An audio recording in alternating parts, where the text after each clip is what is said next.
one announcement before I launch into my intro for Scott. Just want to reiterate that the Mancia Tunion lecture has been moved to April 7th, 7 p.m. It's been moved to be part of the, it's being jointly done with the RDA. It will be the Sally Walsh lecture. So it'll be at 7 p.m. at the MFA on April 7th. So don't miss that. So our next lecture here will be, it won't be until, is it true? Not until April 15th? Is that really the next lecture? March 15th, that's right. It's the Ides of March, is Juliette Koss speaking on the Gesamtkunstwerk, or the Gesamtkunstwerk, as she put it. So as many of you have probably figured out by now, one of the ambitions of this architecture lecture series is to put people in front of you who are driven, or let's say really who are obsessed by a question, a problem, an idea in architecture. What's the matter with architecture is partly intended to put architecture squarely on the table as a discussion topic. Having opened our field through inter-trans-disciplinarity, we're now at a moment where we need to turn our focus back on architecture, not by turning our back on that expanded field, but by taking advantage of that recent expansion to push our own field forward. So what's the matter with architecture? Nothing, I hope, and I hope that you share that same optimism. You really have to if you're in this field. And at the same time, I'd say, what's the matter with architecture? Lots of things. If nothing in architecture really matters to you, drives you, obsesses you, you're then definitely in the wrong spot. So I'd say that Preston Scott Cohen, otherwise known as Scott Cohen, offers up one of the best possible models of an architect today who sees both sides of this question. He's taken with architecture, okay, he's actually entirely obsessed by architecture, and there are very specific issues within architecture that truly matter to him or obsess him. To give you a little indication of just to what extent architecture matters to Scott, let me tell you a little anecdote that I'm not sure Scott himself knows. When I was teaching at the GSD, I had the office next to Scott in Gunn Hall. Scott gets excited about architecture, really excited about architecture, and when Scott gets excited, he gets loud. And so it's particularly when he's debating something with someone else, which is pretty much how Scott thinks. The students who got a chance to meet with Scott at 4 o'clock at the pavilion saw that, I think, Scott's ability to sort of hold two sides of a conversation at all times with himself. So when he's debating something, even when someone else isn't there. So he's very good at debating himself. So I admire Scott's enthusiasm, but it offered what we might call an acoustical challenge. It proved that the GSD's walls are very thin. So I had facilities come and pump extra insulation into the wall that divided our offices. It helped a little bit, but I also invested in noise reduction headphones, and so I ended up doing most of my writing during that time in what I call the Cohen-imposed cone of silence. Anyway, Scott is, as you should all know, if you do pay attention to Kurt's emails, and for those of you not on our events list, email list, please take a moment after the lecture to sign up. Scott is the Gerald McHugh Professor, as well as the chair of the Department of Architecture at Harvard at the Graduate School of Design. His work is known for, and pay attention because I'll come back to this point, it's known for its synthesis of architectural typologies, descriptive geometry, and digital media. The work of his firm, Preston Scott Cohen, Inc., encompasses projects ranging in scale from residences to educational and cultural institutions. Scott's won a number of international competitions, including those for the Robbins Elementary School in Trenton, New Jersey, and for 2 museums, the Taiyuan Art Museum in Taiyuan, China, and the Tel Aviv Museum of Art Amir Building, which Sylvia Lavin referenced in an earlier lecture at the beginning of this term. He's the recipient of numerous awards and honors, including the Academy Award in Architecture from the American Academy of Arts and Letters, and 3 Progressive Architecture Awards. He's the author of Contested Symmetries and Other Predicaments in Architecture, as well as the upcoming Permutations of Descriptive Geometry. When's that coming out, Scott?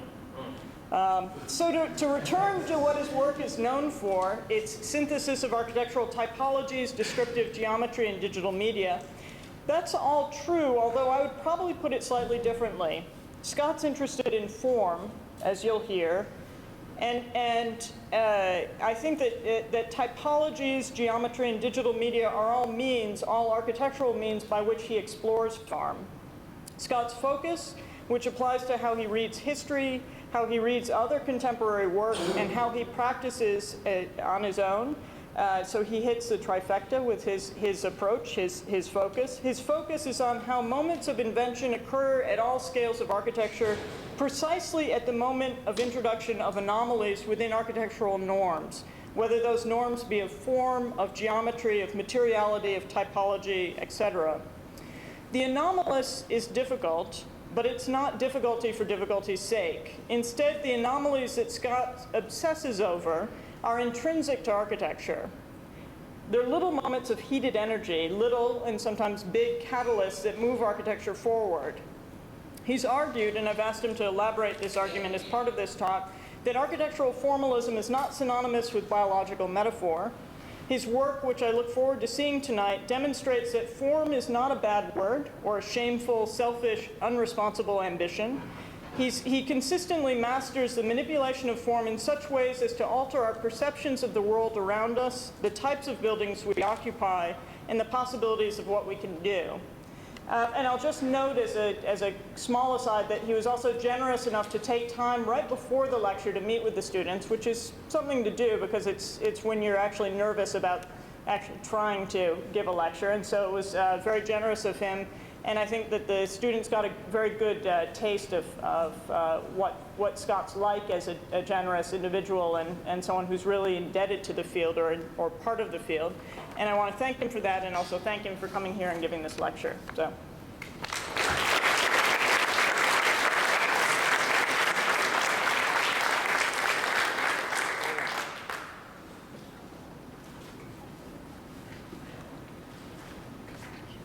Okay. Thank you so much, Sarah. It's really a privilege to be here at Rice again, and particularly during the time when Sarah has arrived to really cast a new direction, a future for the school. It's very exciting that she invited me this term. I'm really honored and pleased. It's wonderful. And always a pleasure to come to the warm city. I like it very much here. Not as warm as it should have been. Sarah's question, what's the matter with architecture? You know, it has to do with how you say it. So what's the matter with this? Meaning there's nothing the matter with it. But in a way, of course, everything is the matter and nothing at the same time. And that is sort of the problem, isn't it? It's a kind of guilty until proven innocent situation.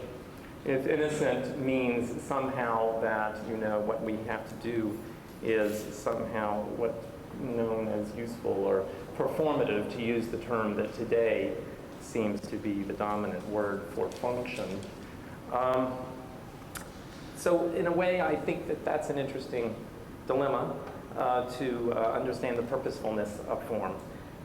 Now, this kind of injustice, this sense that it is guilty already, is delivered with techniques that are in rhetoric kind of analogous to something like the concept of prior restraint.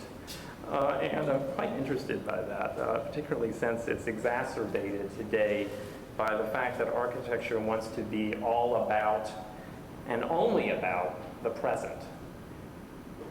For me, that would be what's the matter with the situation right now. And this kind of presentism is something I wanted to maybe pick up in a conversation afterwards. But what does it mean for us right now if we're going to say that there is a kind of dominant preoccupation with the present? I wanted to sort of isolate one of the things that's sort of been looming large. I wanted to say that it means that we are at a point back to thinking about the problem of nature. Nature with a vengeance has returned, in a way, to architecture. And this is the topic of a symposium about which I wanted to say a few words that I have brought to the GSD, a kind of continuous discussion around this theme. The relationship between architecture and nature finding itself working out within the whole question surrounding sustainability, which rests on a moral imperative today that is sort of kind of prompted, of course, by the current environmental crisis, which sets in a way something like in a Greek tragedy, the finitude of natural resources over and against the dismal and infinite cycle of human production and consumption. How is architecture caught up in this? I should say that it's been interesting to watch unfold the many interpretations of the challenge to wrestle with this question in this symposium. I wanted to mention that this has been an interesting endeavor in collaboration with Erica Nijinsky, the co-convener of this, and at Harvard. And we have been trying to grapple with how to bring it back to, frankly, the things that matter to me so much, the problem of form. Now, the drama seems to be playing out as kind of in a kind of apocalyptic form, in a quest for responsibility in architecture.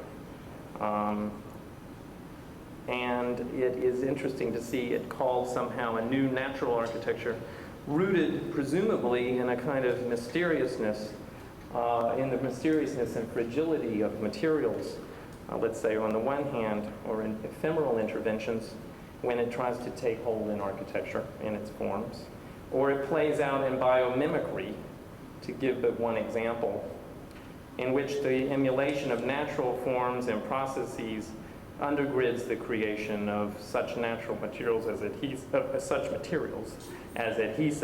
replicating the bonding materials found in muscles, such things as that, and rarely applicable at architectural scale, but nonetheless turning into a kind of alibi for producing what I would call a new idiom. All of this being brought to us by the promise of the emergence of different and new technologies, despite the specter of pollution and historical obsolescence that looms large in these technologies. The question I hope that the symposium will ask is, to what degree do such bioethical platforms produce a potential still for a project in architecture versus the possibility that they negate entirely the project of architecture. At present, the trend to naturalize architectural form in the digital regime has made manifest two tendencies that I'd like to identify, each in their own way rejecting the cultural, social, and symbolic life of forms, and thus, for me, threatening the future survival of architecture. The first involves a direct calculus, attempting to translate the perceived conduct of natural systems, thereby imbuing architectural form with a sort of naturalized behavioralism. And the second, tied to a classical tradition, aligns mathematics and nature, replaces the compositional authority and imagination of the designer with the computational generation of patterns. And the result in both cases is too often the production of what I would call a devitalized ornament of rhetorical forms that in the end represent nature and so return to mimicry as principle, or the copy newly moralized. And so you could say that if modernist formalism veered too far toward the utopian purity of the autonomy of art, then this question, this approach, this kind of sustainability ethos has radically tilted the scales the other way, that is, towards the ontological primacy of bio-environmental architecture, all the while finding refuge in an ethical agenda and eschewing critique and denying that it too belongs to a formal and formalized system. And I would argue that such tilting of the scales has not come without costs. Namely, it risks replacing speculation on the future with empiricism and ahistoricism, and ultimately divorcing nature from culture. So, what to do?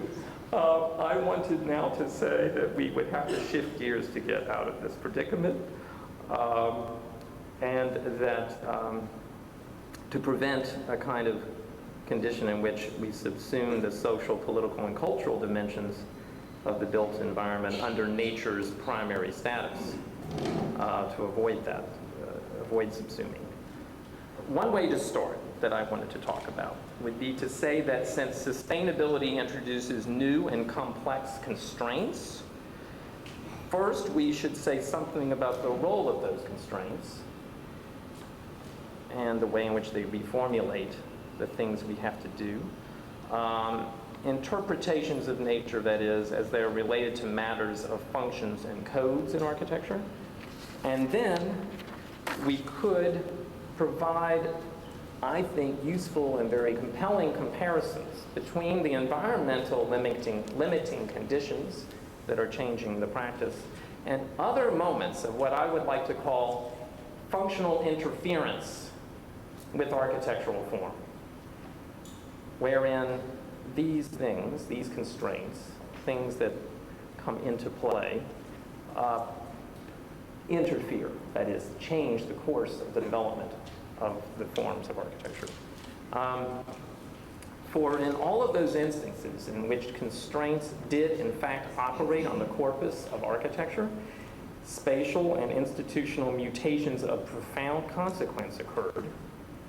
And there is, after all, a long tradition of architects being confounded, losing control, or pushing back against that which intervenes in order to grant themselves experimental license. And that's what interests me. So, the question is, how can the kind of problematic relationship between historical continuity and the tumultuous changes wrought by technology become productive when certain problems of form are at stake? Okay, so now to concede. I can only do this, can only think about these problems from the point of view of an old-fashioned modern architect. I must return to the last century, the 20th century problematic, and indeed to say that for me this continues now to be of interest, and to do it even by the same means that other architects we know do it, to go back to things so familiar and so recent and still, profound. So let me start by doing that now. I begin here, the city that I love most of all. It seems to me here that we find this idea of most straightforward exhibited that I'm trying to speak to about the constraints that change, that alter the course radically. So despite my long-held obsessions with geometry, as Sarah has pointed out, all of those things about the orthogonal becoming oblique or the oblique becoming curved, and all of those questions that are born there to distort architectural form. To deal with the question of the return to nature, I want to sort of try an alternative narrative, very tenuous, to get into the projects that I will show you, by recollecting this crisis of modernity that's so didactically exhibited in New York, where the most profound instrument, a technological instrument, you all know the narrative, as Tafuri and Koolhaas have so many times rehearsed it, the intervention of the elevator, which basically brings about a completely transformed condition in the programmatic experience of the city. This, of course, has a great deal to do when we look at it in architecture with the coagulation of programs and a kind of retroactive history as told in Delirious New York, for example. But the elevator also stretched architecture's then classicistic, academicized forms beyond recognition. And we can see how it wreaks havoc on the reigning architectural classicistic idiom of the time. Stretching, distorting, recombining, all kinds of things happen, and architecture falls apart in a certain way. And I want to come back to that a little bit later, after speaking a bit further about what the elevator does inside the building. In a way, I will divide this narrative into my work into these two directions. One that deals very much with the internal development of the work as it is disturbed by this intervention, that is, in this case, the elevator. And then to talk about what happens when the language of architecture falls apart and must be rebuilt as a consequence. I return here for a moment to a building which I believe represents my thinking about this very effectively, and which I have used for a number of years as one of the opening exercises for the pedagogy of the first semester at the GSD, a building which is not authored, a building which, well, from which we do not know the architect, and is a 19th century building with a very odd plan that is of great interest, and which, because of its coherence, its tightness, the symmetry that moves through it, that disposes large rooms and small rooms, front and back, oscillating level to level, which rotate their axes, and which make for a stair that meanders toward the center. You can see it here, toward the perimeter, and initially from the perimeter, and then bifurcates back to the front. I'm moving up and down as I move through these slides. Represents a tightly controlled, super coherent kind of disposition of circulation and rooms, very compelling, with a very deep affinity with the architecture of Adolf Loos. And what interests me about that building is that it cannot accept its kind of, let's say, opposite condition, and that would be the introduction of that elevator. The elevator inserted in that building would wreak havoc on it.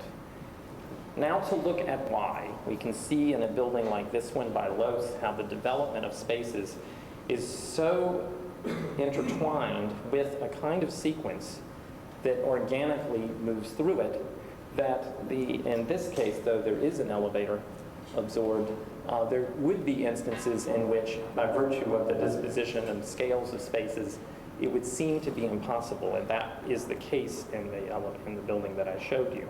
And so the elevator does to that building, at its heart, on the inside, what the elevator did to the outside of buildings in New York.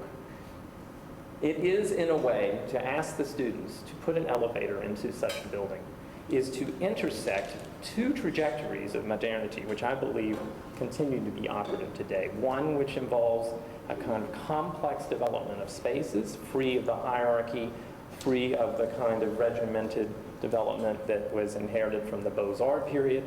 And the other is a kind of rationalization of space that has to do with extrusion. The elevator as a means to systematically bind spaces through successive stacking of floors.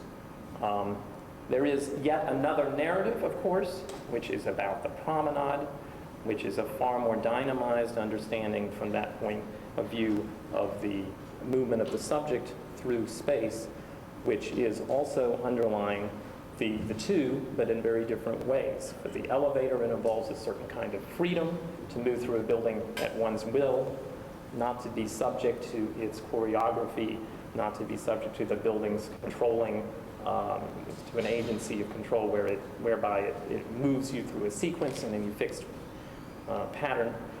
The elevator gives a kind of dynamic inhabitational kind of, a dynamic program of inhabitation makes possible that. Whereas the ramp does the opposite. It constructs through very particular episodes of space, a very specific, though very picturesque kind of spatiality of deep interest to me. And this conflict between these two models, some have called it form on the one hand, that would be Loos and Corbusier, and let's call it organization on the other, and the buildings that are extruded and rationalized and repetitious on the other. That kind of, the union, let's say, of these two opposing paradigms is what I believe actually is deeply operative in a number of the projects that I would like to show you. So this is a different narrative than the one that I could unfold that, let's say, drives the investigation of some of the devices of form that are at play. But I think one of the ones which really makes manifest the very particular kind of experience and institutions that get elaborated as a type. This is this museum that I've been, of course, working on for a number of years, in which the problematic, I think, is perhaps very clear, perhaps clearer than in any other. First of all, because the building is compacted in such a way by a site limiting condition that requires that, despite the need that there be rectangular galleries, the building would have to come into, be brought into conformity with the irregularity, and that there would need to be some relief from the density that is imposed by the program, in this case being brought by this light well, which brings light into the lowest reaches of a building which was required to be half underground, given how loaded the program for the site. And this well of space, becomes the kind of progenitor which positions galleries, which engage it by being parallel to the apertures that open into it. In fact, there's a kind of geometric isomorphism at a certain point between these rectangular rooms and this element at the heart of the building, this light well. And it situates that space making in the dialogue that I was speaking to you about, because it will require that nothing extrude, that all of the structure from plan to plan be utterly discontinuous. That discontinuity from level to level sets up a very elaborate experiential program, a kind of curatorial independence from space to space, a sequence which animates the public domains of the building that unfold in a decentralized way. It plays a number of roles in what I call the disorientability of, let's say, the Lothian round plan, the non-orientable round plan, where it doesn't have a particular bias of orientation or axiality, and allows one to be embedded in the interiority in a very particular way. The beauty of this, though, by virtue of having this well at the center and the circulation wrapping around it, is that one is always able to find one's way through the building despite the turnings that unmoor us as we experience the spaces. In other words, one can't quite understand at what orientation one has. One can't quite know the orientation of the space. It's necessarily relative to the whole at certain given moments, but one will not be lost literally in space. One is lost in a certain sense experientially only, and I think that makes it an aesthetic experience rather than one that would make troubling the actual process of navigating the building. Very important distinction, I think, to make. So here we have this element. Now, I should mention that something very important happens, and that is, frankly, to return to the elevator, that all of that is displaced by this figure.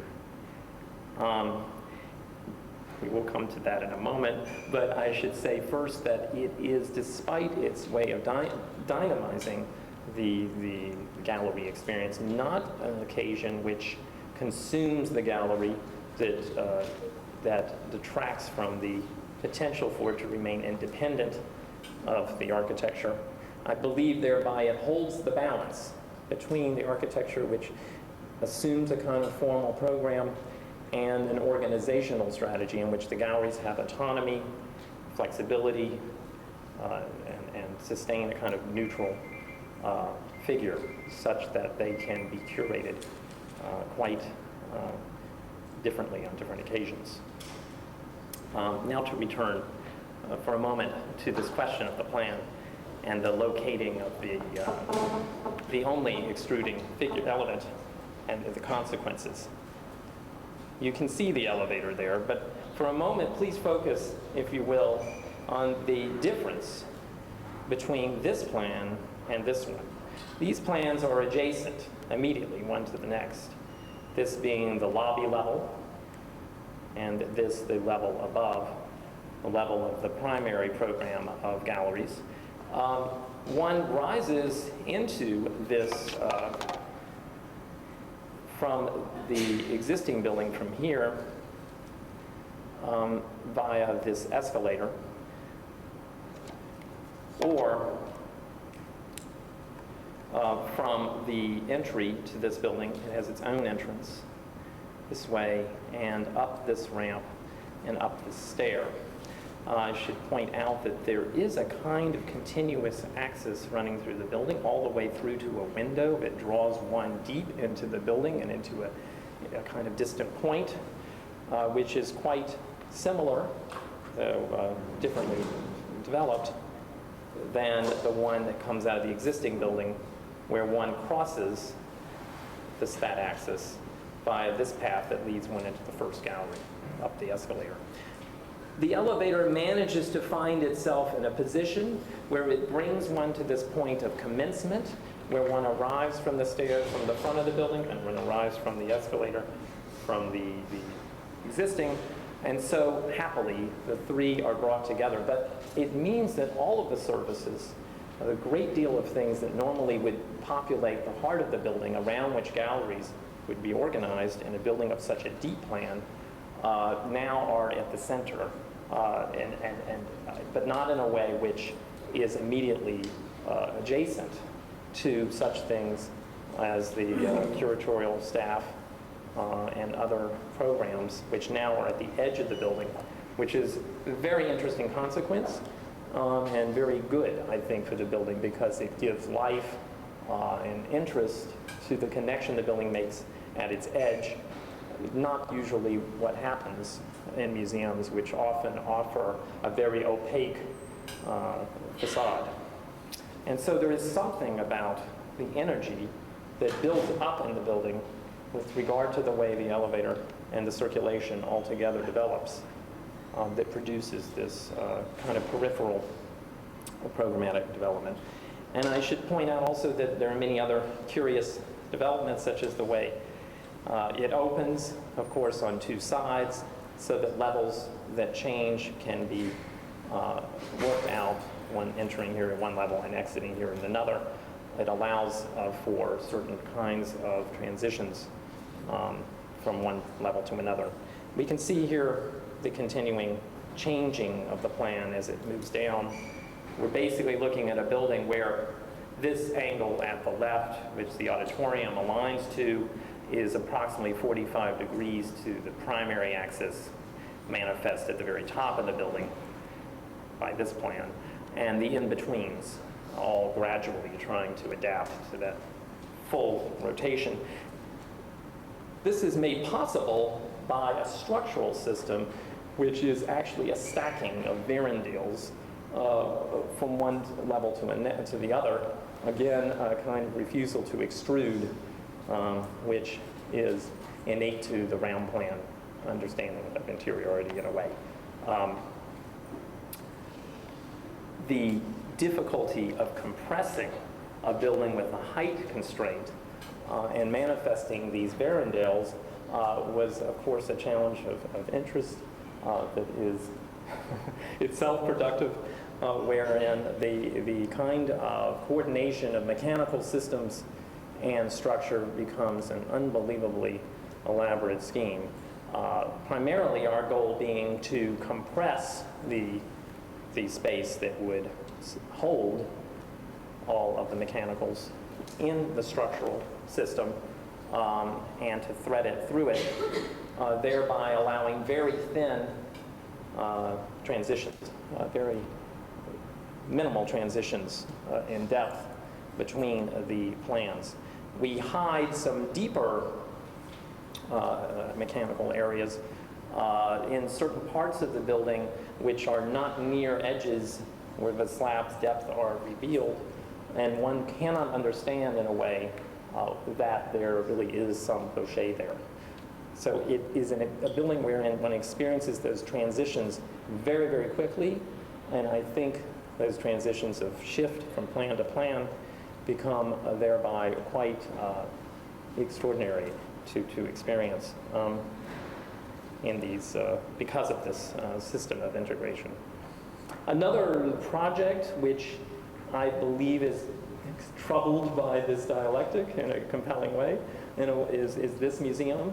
Differently, though, than in Tel Aviv, I should say, first of all, though, that it's opposite condition insofar as the site is an unconstrained condition where the building will have to stand alone and find its form without any reliance on the site to shape it. This was very troubling. I had never confronted the situation in which I would have to entirely shape it alone without the help of the site. And only the idea that it should partake in giving definition to a park. Park that is very open, very wide. You can see here this collection of cultural institutions. The museum is on the far right. Opera House, a science museum, a history museum, a mediatek program, all define this collection. And it becomes a kind of promenade producing building on the outside in a very particular way, which manages to somehow thread those buildings, thread through it, through this museum, and make connections to the surroundings. But it really was a project that was begun with an idea about an internal promenade, which would be able to do many difficult things and somehow survive the test of having to be worked out around an atrium, a very large atrium that was required by the museum. Here, that kind of space will have to happen without falling into the trappings of the atriums, which have no character, which tend to drift from one type of institution to another, and are difficult to contend with today insofar as they somehow seem like interchangeable. Hotels, shopping centers, all of those which have atria. This is a kind of troubling type of space to work on. And the other problem was here that this building, having to be 320,000 square feet, would be unmanageably large insofar as it would be hard to sort of make it mappable and understandable to anyone as a totality, how to command that scale. But the test came with this question about an idea for the development of the galleries.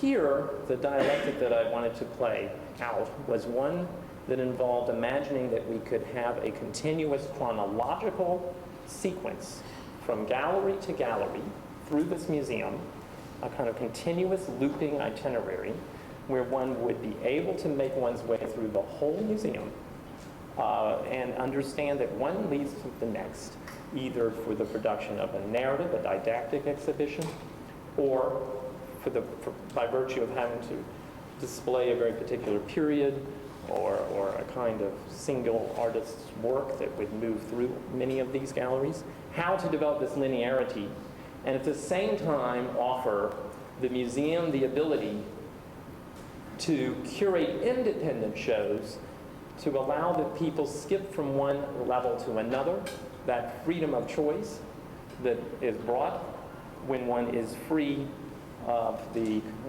authority of the controlling kind of sequencing that I'm referring to. It is too large a building to force everyone, I believe, to follow a very specific path, and yet the very largeness of it calls for that continuity to make the building somehow coherent and legible as an experience. So there is a very interesting scenario here. And in this case, I think it's even more clear that the whole question of the elevator is important. There are elevators in here that are doing the job. I'm just going to show you one, which is the elevator that is happening over here. We have here an entrance to the educational programs, to library and administrative areas of the building. And this particular entrance, which leads into a small lobby right here, allows one into this pair of elevators. It has nothing to do with the public elevators, which are over here.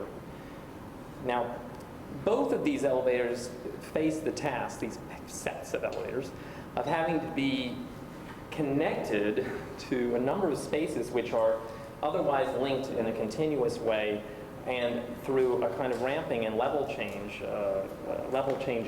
kind of organization that make it difficult to do that. Now, as we move up the building, if you focus on this rear group, you'll see that in this case, this pair will let out into this wing, which is connected programmatically to this wing. Again, the device of having it let out on the opposite side.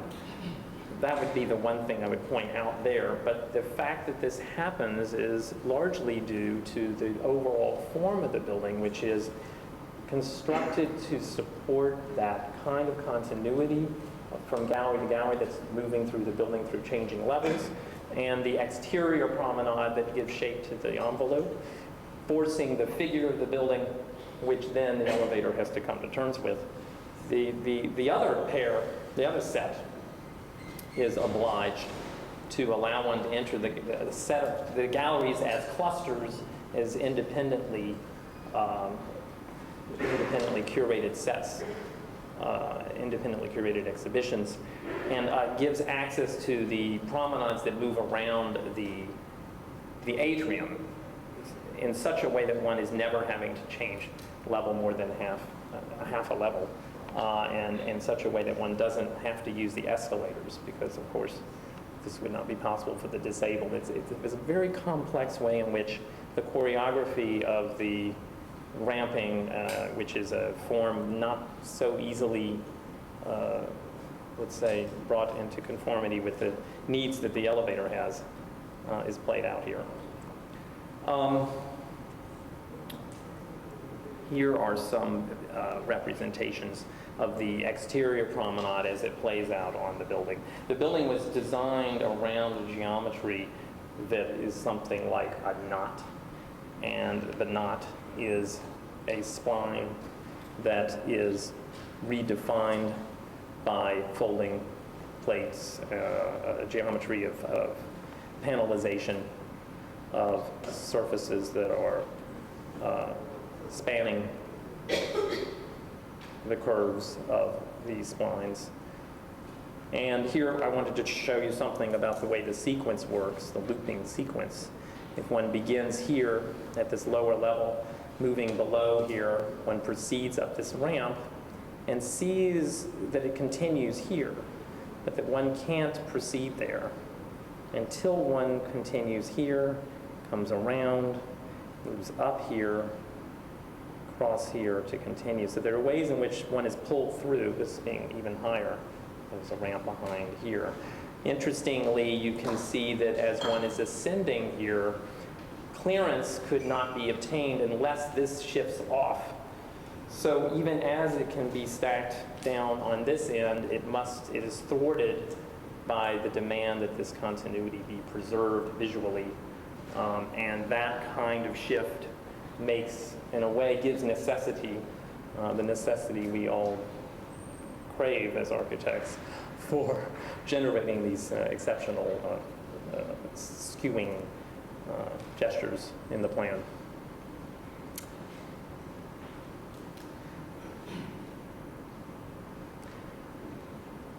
The problematic about how the discordance of vertical and horizontal developments of space can be productive. This is again of interest here. Anecdotally, what really drove this project, though, was the problem that it had a bad site. Seems to be one of my favorite themes, actually. The bad site. I was actually asked, as was everyone in the Ordos 100, to choose by picking from a hat the number, the site. There were 100, and I was with a friend, Craig Scott, who was dreading the possibility that he may choose a bad site. So I said to Craig, while waiting as everyone was queuing, let's go now to the site plan and let's look at all of the sites and find out which are the very weakest and worst ones and see if we can handle it. You'll be ready, I said, if you can take them on, if we have sort of gotten to the bottom of this matter. So we did, and we had decided that which are the worst 5. He chose, of course, which were the best 5, and I wasn't interested in those. I knew I wouldn't choose one. That would be too lucky. So we looked at these 5, the least exposures, the ones that didn't allow the 2-level villas, which were the privileged sites. These would be the 3-level. The ones with bad topographic conditions, meaning they were just flat, not interesting, not able to be seen from afar, crowded in by other villas, whatever, all kinds of things. And finally we got it down to, well, the final and worst of all, the smallest, the one with the least advantages. And certainly, obviously, it was mine. I chose it. I chose that one. They were laughing hysterically, Lisa and Craig. When it happened to me, I didn't feel good at the moment, but I'm very happy that it happened. Later I discovered that without having done that, I really would have been very under-motivated, because it was the problematic of having to make this villa do something within that limit that really drove the project. And what was that? Well, it was to give some presence to it, to try to articulate monumentality in this site, even, or some sense of clarity in the form by isolating it, by miniaturizing it. So basically I made it as small as possible, given that the site was the smallest, to reclaim the site, and had to therefore bury most of it below ground. And there was in the program, coincidentally, a duality between the living and habitable program, the kind of home itself, and what would be the areas dedicated to guest quarters and entertainment, and those would be below in a kind of rambling villa underground. There are several projects that I think play that out, that kind of way in which the constraining logic of the site is the force that moves me. This is a project for a performing arts center in a new university campus outside Nanjing. And here, what we have is the occasion to explore the kind of problematic dialectic between a kind of an architecture of a kind of organic ambition. And what I mean by organic is a kind of integrated form, a form which is aspiring to a certain degree of coherence, and a kind of incoherent planning system in which things are put in programmatically and taken out at will throughout the process of design by the many constituencies who are competing for space in this building, which is a student center and a performing arts center. And the numbers and types of programs with so many diverse shapes and kinds of needs, all trying to be harnessed in a single form. And that then gives rise to a very complex compactness within this figure, which would give distinction to this building, which was one of the demands that they said that they had asked me to attend to. That kind of coherent form is I attempt here to give more evidence of by means of the cladding tile, which is in a herringbone pattern and reflective, such that the building has a certain kind of strange, illusory character, seemingly metallic, seemingly not masonry.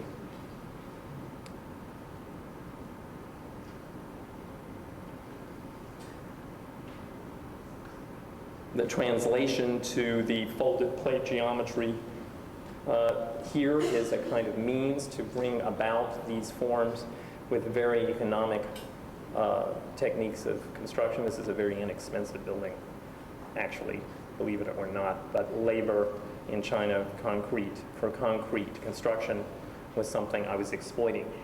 For the end, I just wanted to, I'm not quite at the end, oh, wait. I wanted to return to this question. I said there were two, and I'll do this one more briefly, two trajectories that come out of New York. The first involving the internal structural kind of spatial ordering, and the other that had to do with the distortion and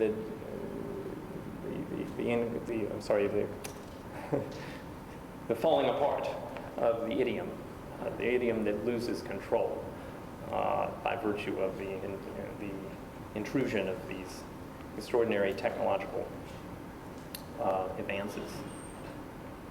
We see here the Procrustean monster, the building turning into a completely disproportionate version of the element that it had once been only one of its constituent parts, and the kind of mannerisms that evolve out of the constraint that the building would take shape and become disproportionately scaled.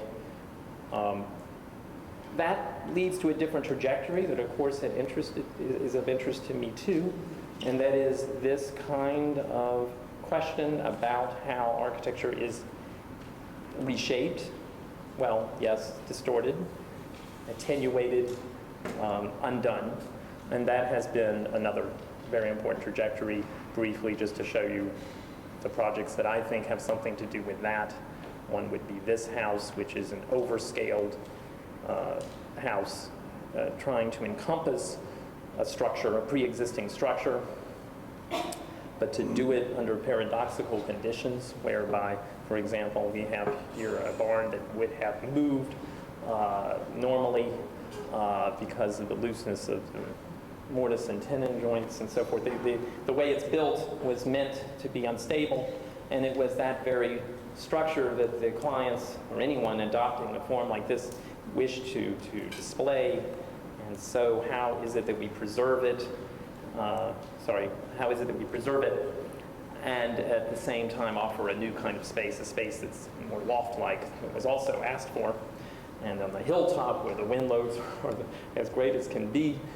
And so there's a very interesting structural solution that gives freedom to organize the apertures, the windows, according to views and so forth. A lot of things transpire, the outcome being a space not so commensurate with the kind of tripartite logic of the barn, and giving rise to the evidence of something that looks more like cast concrete, boardcrete, the traces of the formwork, because the scale is so, there's such a disparity between the scale of these boards and the scale of the whole figure of the barn, they being too refined, too narrow to seem to be wood, and the color gray and the steel of the windows, the independence of that wall from the structural order behind it.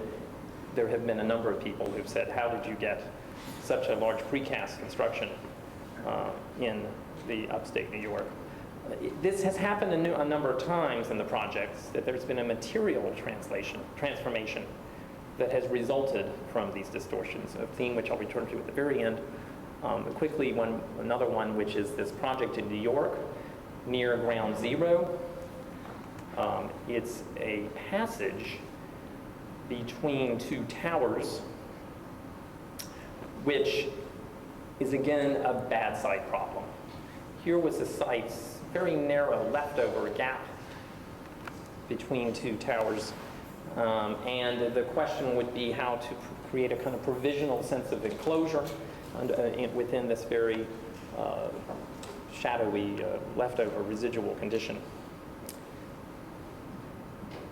Here, a kind of technique to give shape to a linear promenade by means of, again, the spline geometry translated into planar elements. But what's interesting is the sense that it is compressed, that is held, caught between these buildings, the sense that there's a kind of tectonic implication at the scale of the entire ceiling, and that somehow these folds, somehow the continuities are the result in fact, of a kind of implicit force acting to compress the space. And so it is in a way to give evidence to this compressiveness and to make that an experience rather than a detriment. We can see this continuity of this line, which moves all the way from there to there, that being about a 250-foot long part segment, and then proceeds past that corner. The space bends in plan, and it is that which gives a very special presence to these planes, which try to reconcile that fold with a continuous, with the implication of the continuous curve, which is at the basis of is the origin of the geometry. This is a kind of counterintuitive strategy for a passage in the city of New York, where there are many of this kind in Midtown that define successive bays to give measure and scale to these places, where here the opposite is done, this very smooth and linear attenuated form, which makes all the more evident and even greater the sense of compression, but makes it seem larger because the continuity is so striking. The reflectivity of this glass, a very rare condition to have the glass both on top and bottom. It's a kind of sandwich, rather than having the expression of structure modulate space, which is, as I said, the more typical solution.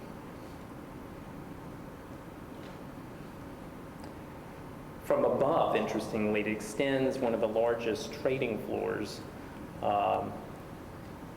in this company out, and it thereby creates a sense that it is participating, of course, in that interior.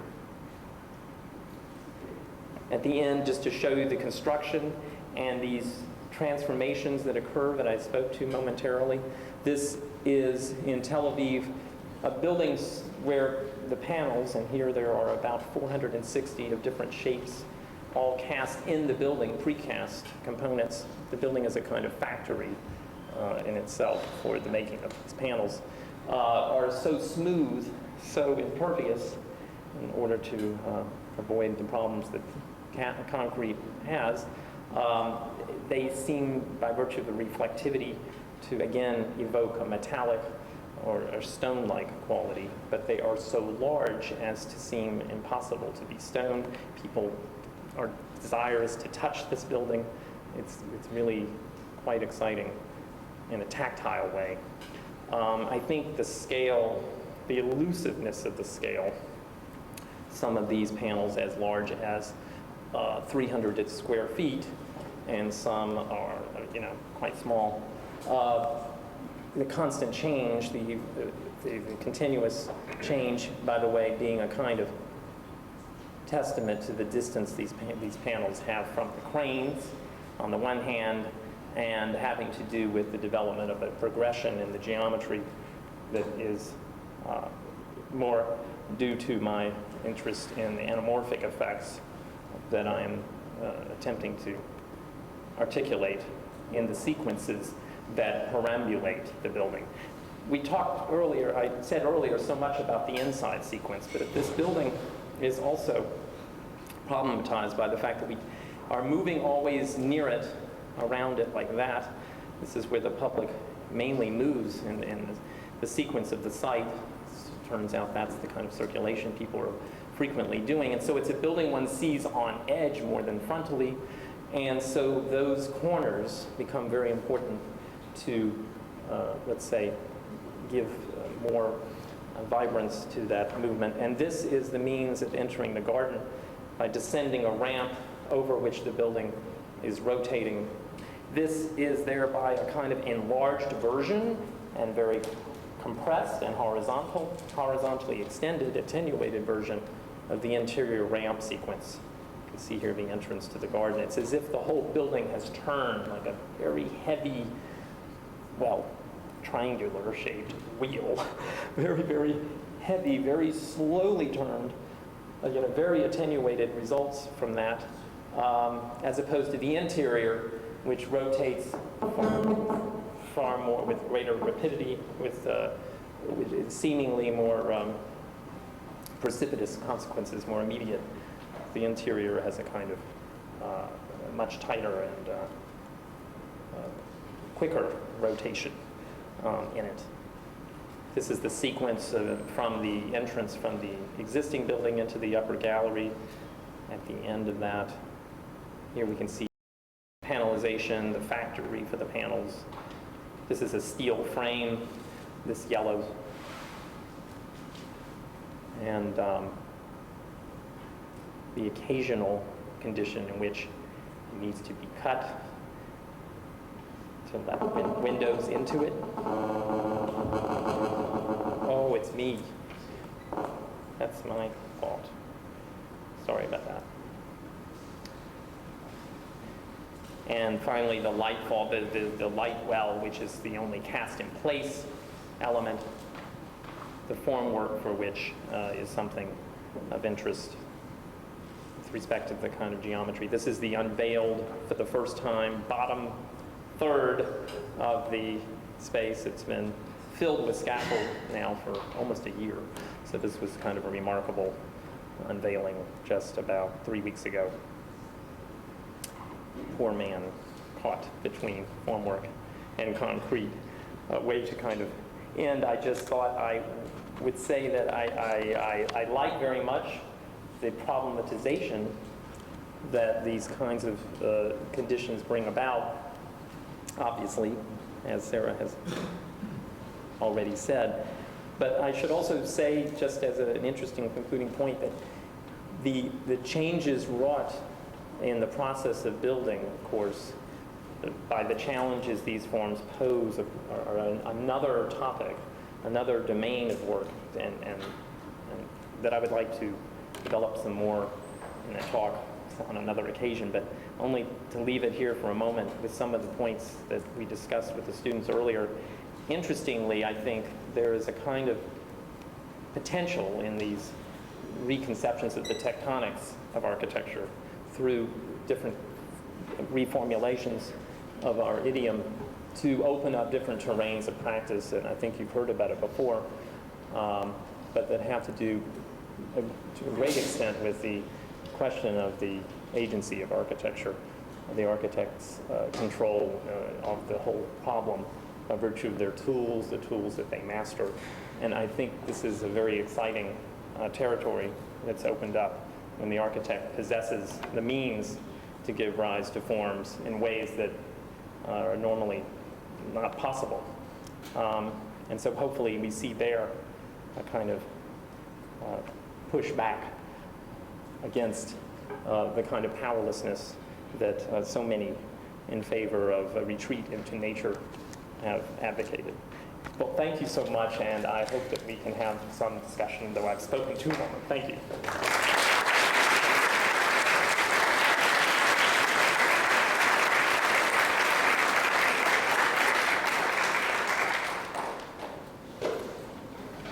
Scott's already indicated he's willing to take questions. Ava, let's start. Thank you so much. You started your lecture mentioning that there has been a turn in architectural discourse towards a certain notion of presentness. And then you moved us to the elevator and the round plan towards that presentness of the past, right? And something that architecture was able to generate through that moment. And then to the medium of the promenade, right? You brought us to a certain, to a present moment, to your present moment of your practice, where that promenade becomes this interior promenade that is able to extrude, as the elevator would do in certain floors, these different spaces that are able to emerge from it. But I'm still unable to see what is the presentness of your architecture. Are these, and mainly because in the way that you showed your work, right? You showed construction drawings that somehow they were trying to defy the idea of time. And then you showed some diagrams and some readings of, and you, mainly through your words, you were giving us some readings of, perhaps phenomenological readings of how someone would perceive that space. Mm-hmm. So I'm interested in where do you, detect within your architecture this moment of presence? And I'm sure it has to do perhaps with the idea of the interior promenade, right? Mhm. Or these walls that are able to disrupt the idea of like continuity within a certain temporal linearity. Where would you introduce a certain moment of presence within your work? It's an interesting interpretation of what I was aiming to speak to about presence. I really meant to be critical of the condition in which I believe we're finding ourselves in the discourse of architecture, which is to affirm only those questions which can be somehow attributed to current conditions. So what I meant to say, and I hope I was relatively clear about it, was that today it seems to me people are saying, well, there is this problem of the environment, and architecture must deal with it, and well, that's the whole question everyone is focused upon now today, just saying there is the environmental, and that this is the motive for everything. As if, for example, there was something like that happening after the San Francisco earthquake and all of the safety systems were reformulated and all of architecture would be about fire safety. What is the new architecture of fire safety? One could have asked then. And the entire idiom of architecture could have been built around fire safety. But this is not what happened. But this is what we're doing today. We are turning the environmental problem into the whole question of architectures, many of us. And I think that is born in a preoccupation with a kind of ahistorical attention to the present. This is what I meant by presentism. But you're talking about a different kind of idea, a different idea in the present, of presentism, if there could be one that would have something to do with the experience or the articulation spatially. I don't know how to answer it, frankly. I'm not sure what it is. That's okay. I just was trying to make a formal elaboration of trying to articulate what you understood as a certain way of formally address certain notions of presence that do not necessarily address to this moment of catastrophe, right? And they try to deal with other emerging conditions. The elevator was a certain way, just a moment of presence. Well, I mean, I think what you're also talking to and what the environmental thing speaks to is this question about the duration of architecture. We talked about it earlier with students too. I think I'm not an architect, so curious to say that this is about the moment we're in, because I'm still romantically preoccupied, and also I believe it to be true, actually, that with the idea that architecture involves duration of a certain kind that is not the same, for example, as the kind that landscape architecture, interior architecture deal with, which have to do with more tumultuous change and evolution. Buildings do succumb, of course, to dramatic changes. But I think there's an interesting relationship between the internal and most significant structuring elements of architecture and the question of a certain idea about duration, which means that it must, on the one hand, always, as a discourse, evolve and deal with questions of the time and contend with this question of its impending obsolescence and its durability. It's always a paradox in architecture that is stimulated by newness profoundly and held back by the knowledge that it will last too long to sustain the new. I'm very interested in that.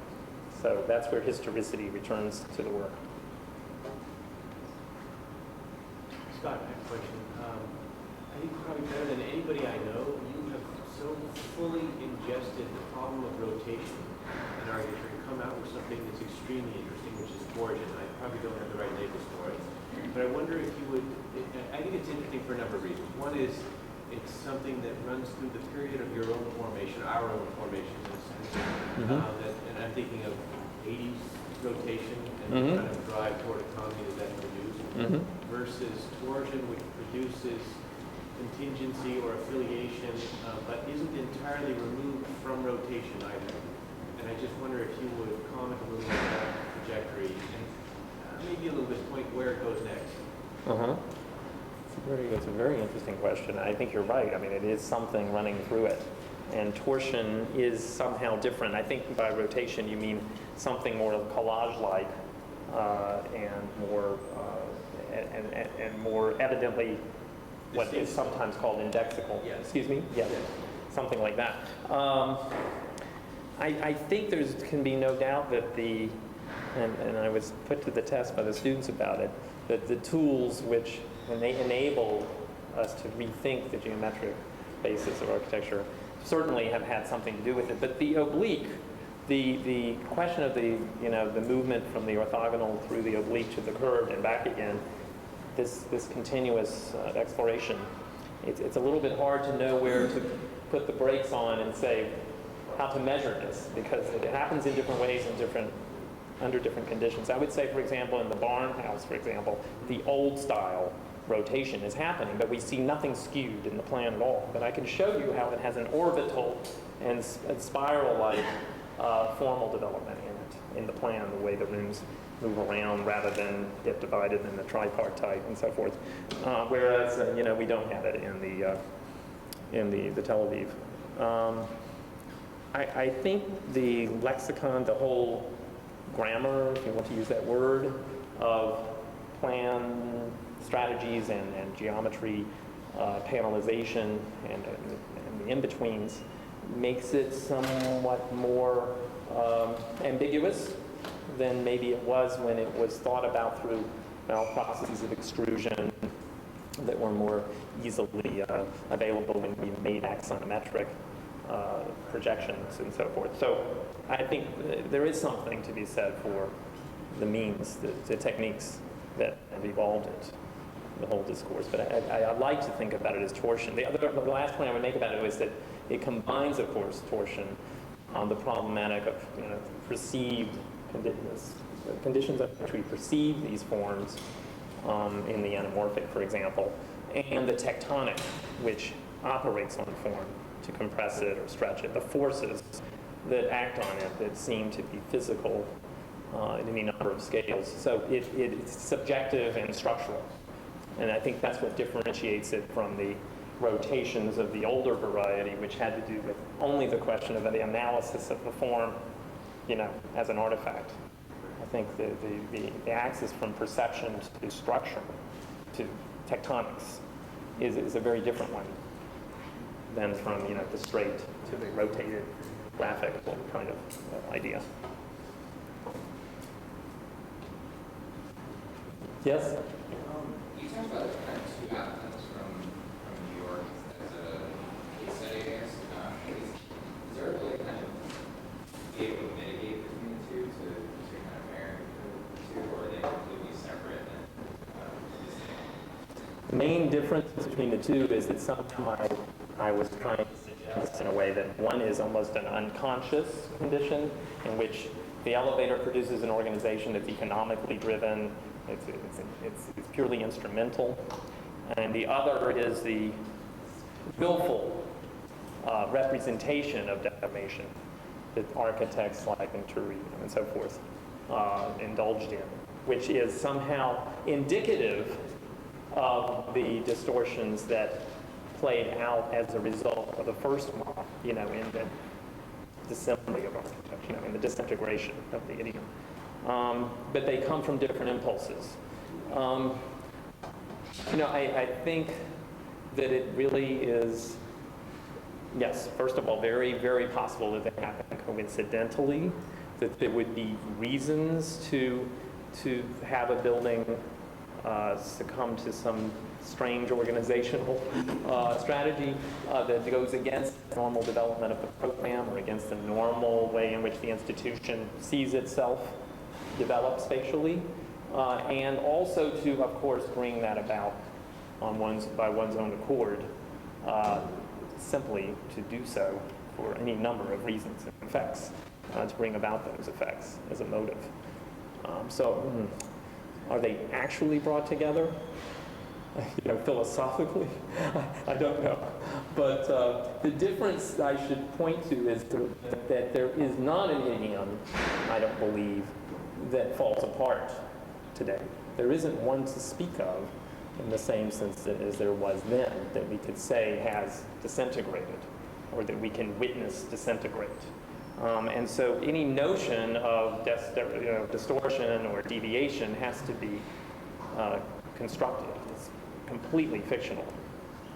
And I think then that the question of organization and the redefinition of the programmatic interior of institutions is therefore is in a way more profoundly the one where we can see things happening that are really evident. I mean, I think some ways of structuring the experiences of the program are clearly going to break certain patterns that still we know to generally define those types of buildings.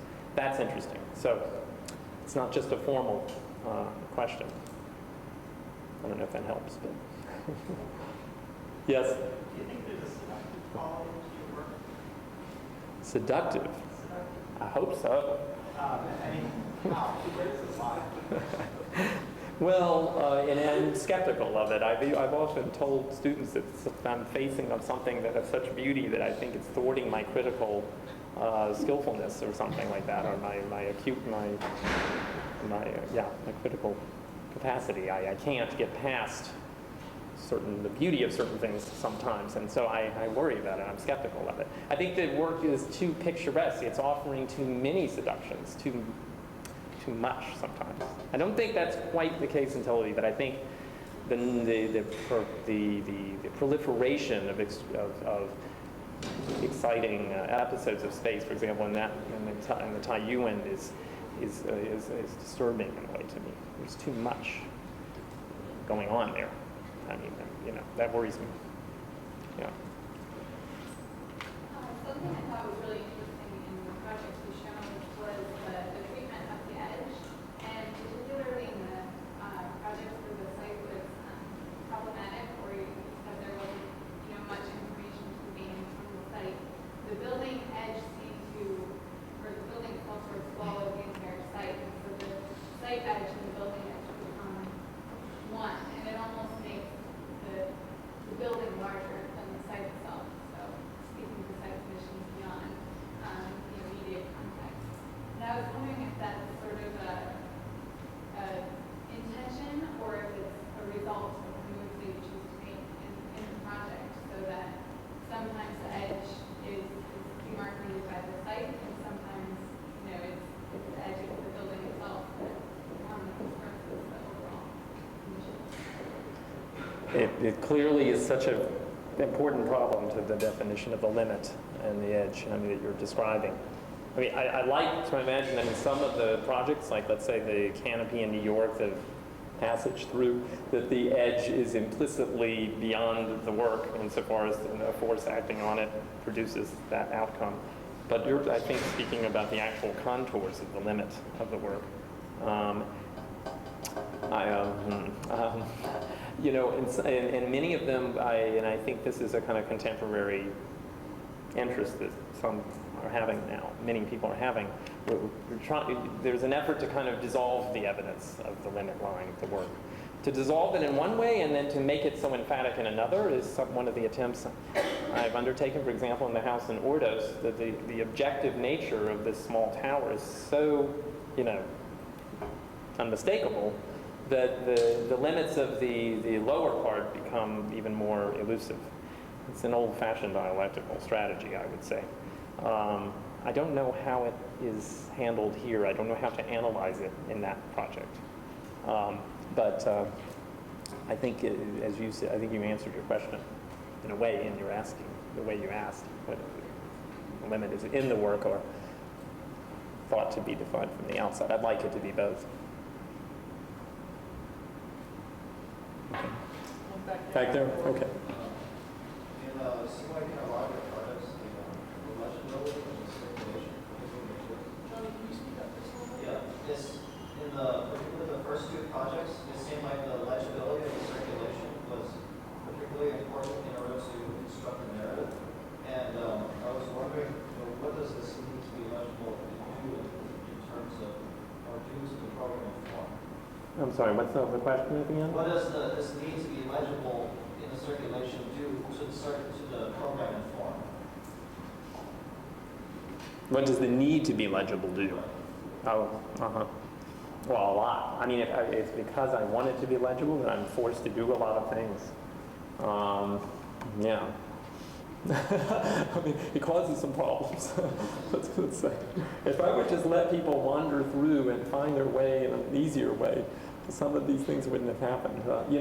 For example, as I said, the path through this museum where you can see beyond that it will proceed, but only if one were to move around in a certain way to arrive to that culminating segment, forced all kinds of things, planned shift, insofar as I wanted, let's say, a clear and very coherent form to be made by the ramps and promenades, unless I were to bend that thing in a very ugly way to deal with the lack of clearance in a way indifferent to the whole form of the atrium, that skew was the solution. And then the whole front group of galleries has to move off the lower group, and the structure has to deal with this cantilever condition because the columns aren't extruded. Again, we have anti-extrusion kind of condition built in. So I'm not rotating in the old way of trying to make you see a rotation. I'm trying to get this kind of continuous thing to happen, and at the same time hold the building together, That's what makes that thing do that. Well, it's got a lot of consequences. Those galleries move off like that, and then they disconnect from the ones upstairs disconnect from the elevator in a different way than the ones below, and everything goes wacky. You have to bring it back, bring order to it again. It's a negotiation. I wonder if you talk a little about the use of the structure in your projects or the iteration of the structure. Sort of threw in shows that you're impressed. Yeah. Well, I would say that in these projects like this one and the other museum, that it's a pretty contingent form. I mean, the structural condition. Whereas I think the ambition in the canopy and in the house in Ordos, actually, believe it or not, was to have the structure coincide with the surface geometry. I think one of the questions that could be raised when the scale gets to this, gets up to this size, is whether or not the impossibility of a structural reconciliation, with the form that is made, leads to a kind of sense that most of the form is completely willful. It goes to those questions, which I believe it does, ultimately. I mean, you could say these forms now are trying to give some kind of semblance to a sense of decorum to a building that otherwise would just be jaggedy all around the edges if it was generated entirely from the inside out, a condition which would resemble a kind of 60s scenario where buildings are just whatever shape they had to be because the inside was done that way. So this is a kind of skinning, a kind of means to smooth and to give a public definition from the outside of the building. But it does lead to a kind of irrational relationship with structure. That's not quite the same irrationality that's on the deep interior that resolves the disparity of plan geometries. But it's not a truth to structure, to structural. There's no expression of a truth to structure in this building. That's for sure. I mean, there's something I actually was also intrigued by the structure question and the tectonics.